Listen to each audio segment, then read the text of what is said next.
Hello everybody, and welcome to me playing some Team Fortress 2. Here we are, but we're going to be doing something a little different today.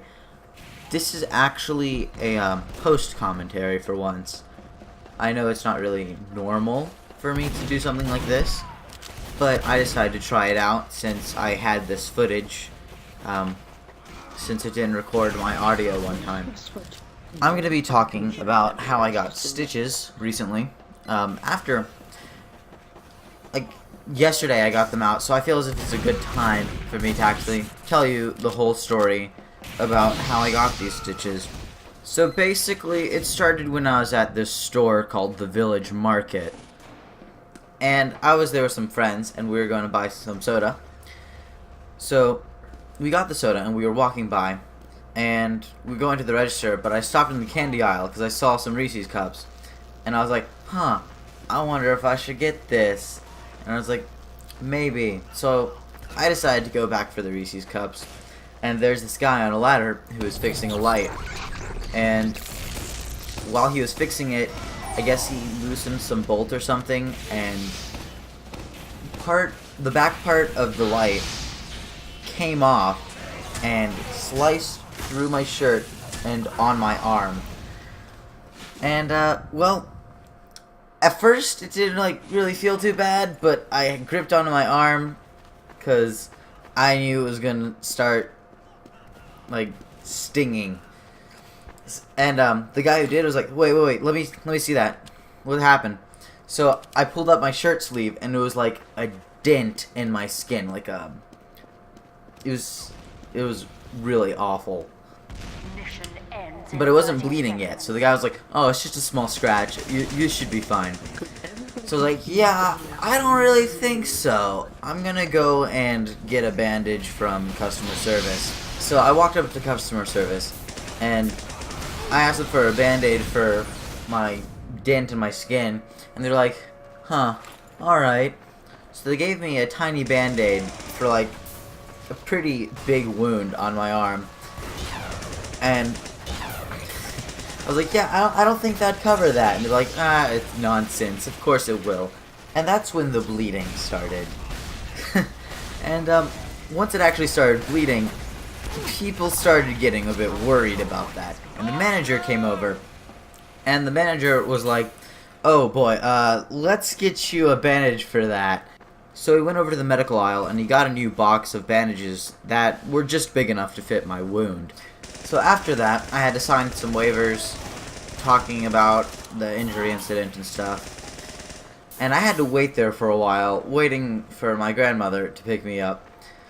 Because, for some reason, in any emergency, any actual emergency, she won't ever answer. When my house got broken into, she didn't answer. For until the third time I called her. So, after a while trying to call her, I basically gave up on that, and instead called my dad, and eventually, we managed to contact her, and she came over to the Village Market to pick me up, and we were told to go to some hospital that has students from a college nearby that work there. So we went over there, and it wasn't exactly supposed to happen, apparently. The guys there were like, oh yeah, the manager at the Village Market, he always sends people over here when there's an incident. And in my head I was sort of like, how many incidents are there that he continually sends people to you guys? But he was like, yeah, he keeps doing that all the time, but you really shouldn't do it here. You should go to a third party to have your stitches done. That way it's impartial to both people. It's like, okay. So I ended up going to a hospital called Urgent Care. I ended up going there, and it was my first experience with stitches, so I was a little bit worried, since I sort of have a no needles in my skin policy. But it wasn't as bad as I expected, because once I actually, got the numbing shots, everything was, weird. I felt a touch on my skin, but I didn't actually feel any pain to it. Apparently I reacted to the medicine quicker than normal, but I don't know. So after that, I got like 4 stitches. So I got 4 stitches. And I just recently got them out, and I can't tell you how grateful I am that it's finally gone. Because honestly, it was some of the most annoying things ever. Because it kept, like, it just felt really weird. And plus, it made it so I couldn't use my arm as much as I wanted to. Because they were telling me, like, yeah, you can't flex your arm as much as you would normally do. And I was like, what are you talking about? I never flex my arm.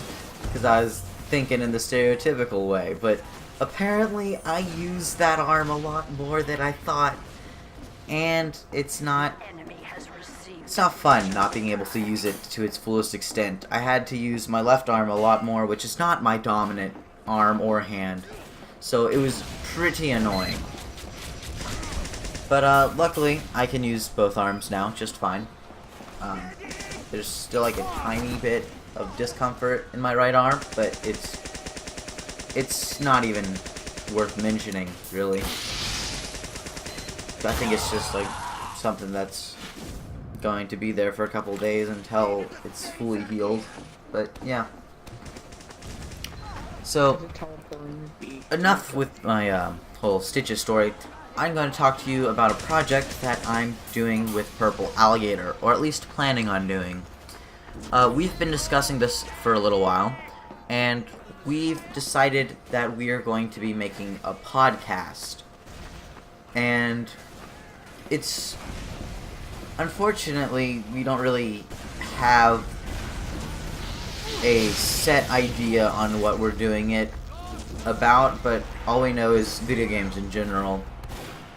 There's no real details on when the episodes are going to come out or anything, or if we will be doing it soon, because we are going to be having some extra people we know be doing it as well. And we sort of have to schedule around them as well, since it can't just be, you know, both of us normally recording, like we do sometimes. We unfortunately have to think about other people that we're going to be putting onto our podcast. Though I'm not sure if they'll be regulars, though, since it would be hard to get some of them on there for each episode. Or at least most episodes, as, you know, everyone gets a sick day, of course. You can't really be able to be on there every day. But, aside from that, that's basically all we have.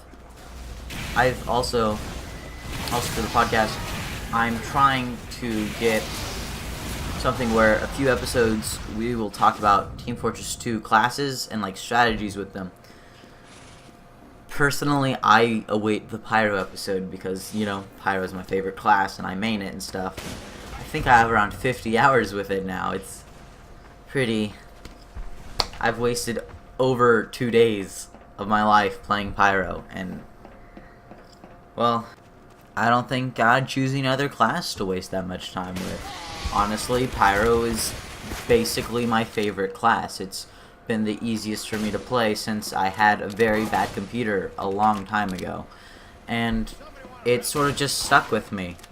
Yeah, it's a little noobish, I guess, but it's sort of fun to me.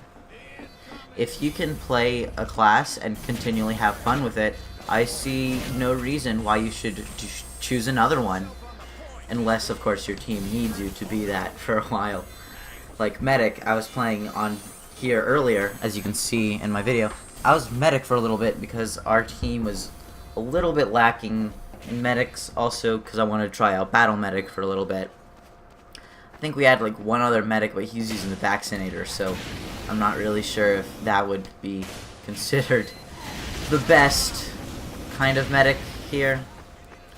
Anyways, I'm getting off topic and I need to end this video before I run out of footage. So this has been me playing some Team Fortress 2 and talking about the time I got Stitches and how me and Purple are planning on making a podcast.